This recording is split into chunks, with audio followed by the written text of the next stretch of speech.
Alright, ladies and gents, welcome back to the channel. It's been a little bit, but we're back on the horse.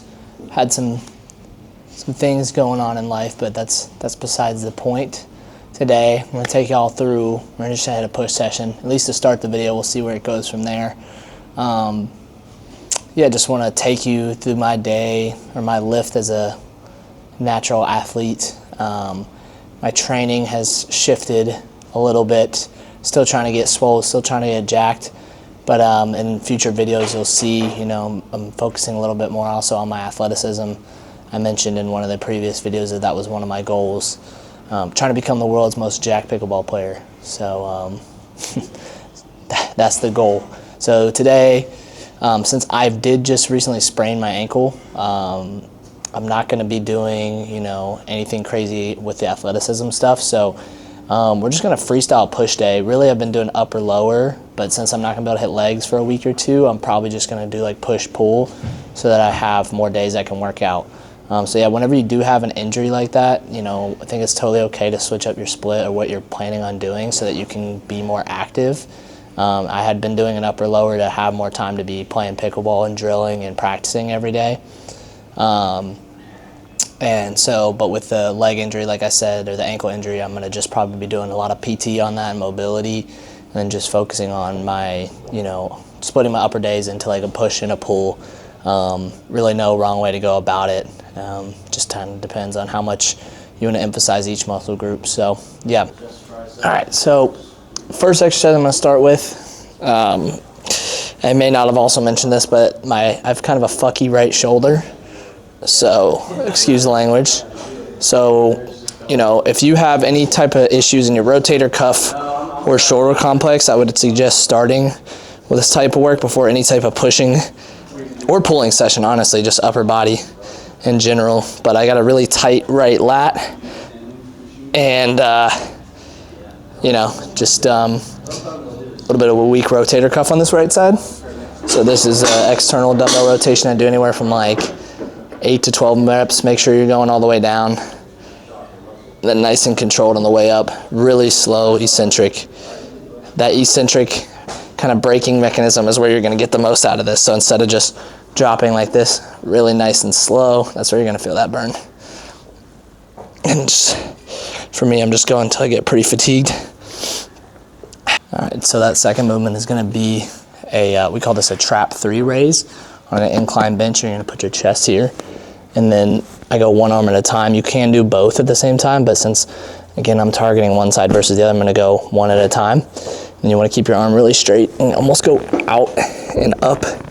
And the goal is to try to get that dumbbell above your ear. And then again, nice and slow and controlled.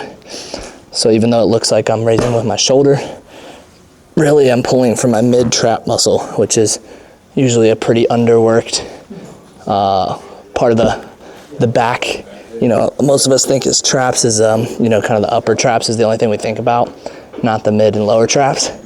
And so they tend to get underworked. All right, boys. So we did our 2 warm-up exercises.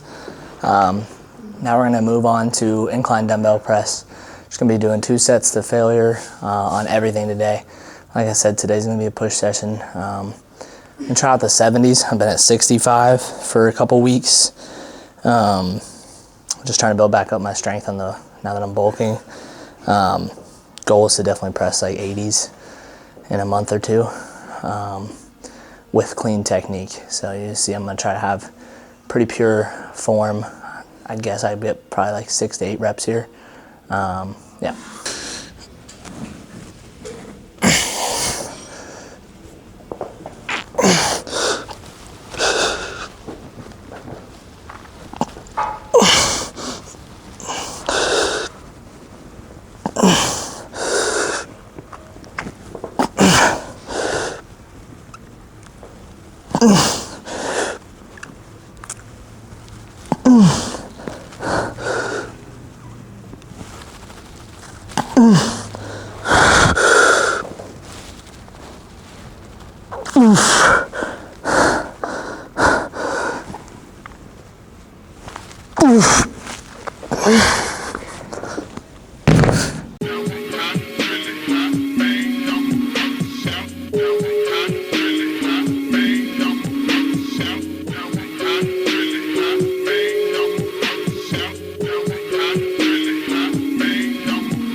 from the gun.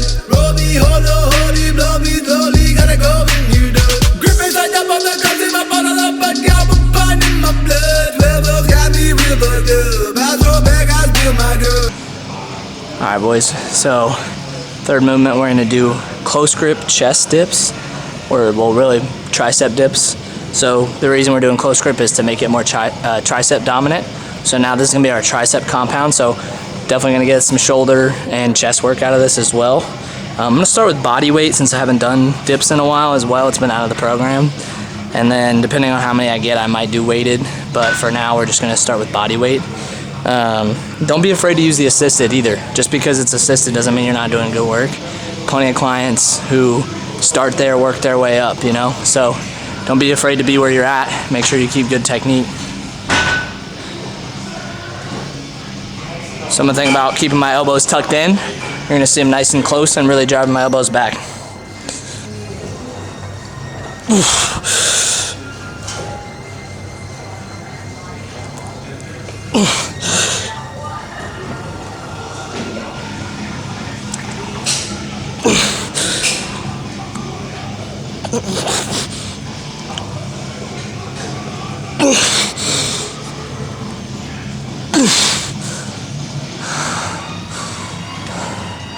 So yeah, we're gonna stay with body weight.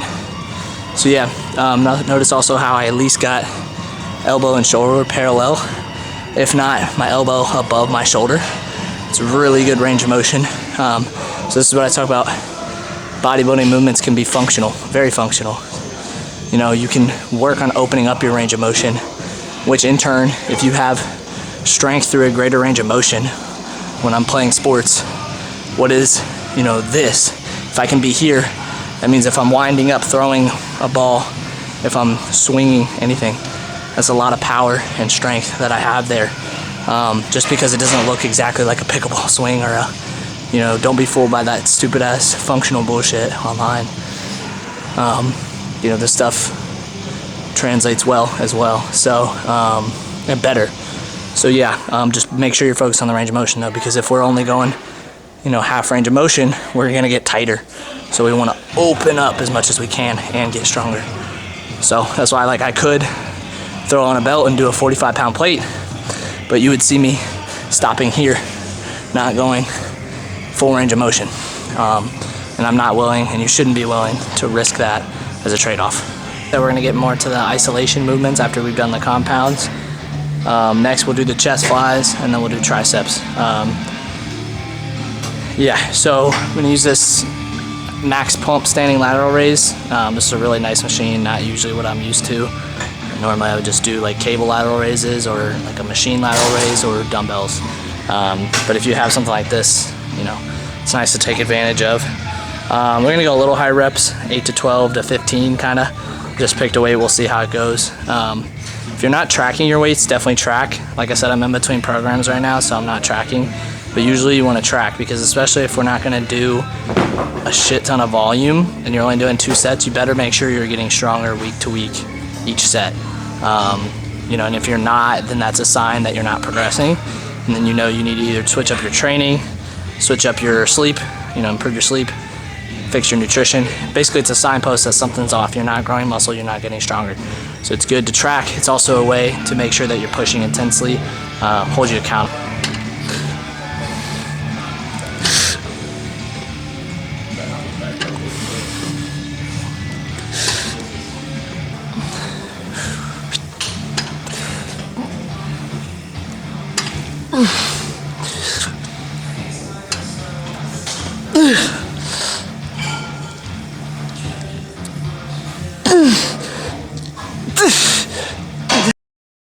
Crying and terrible.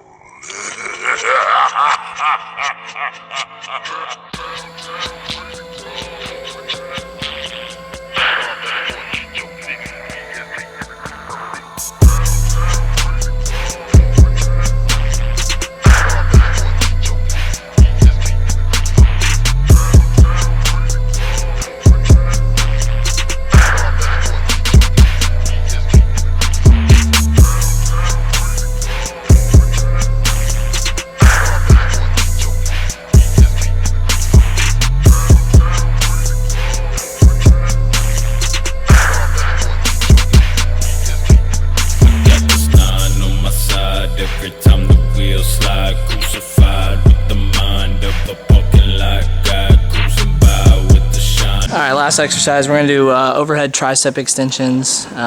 This will finish it up. Actually, we're probably gonna do abs too. But yeah, so we're gonna use the rope. Been liking it lately to help isolate my triceps more, just different than the bar. But yeah, if you haven't done these, definitely give them a shot. But same thing, 2 sets to failure. So let's finish up the workout strong.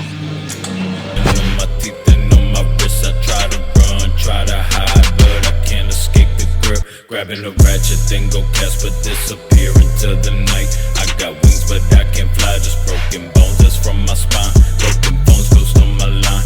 Home alone, ghost in my mind. Blow my dome, it's suicide. Down below where I reside.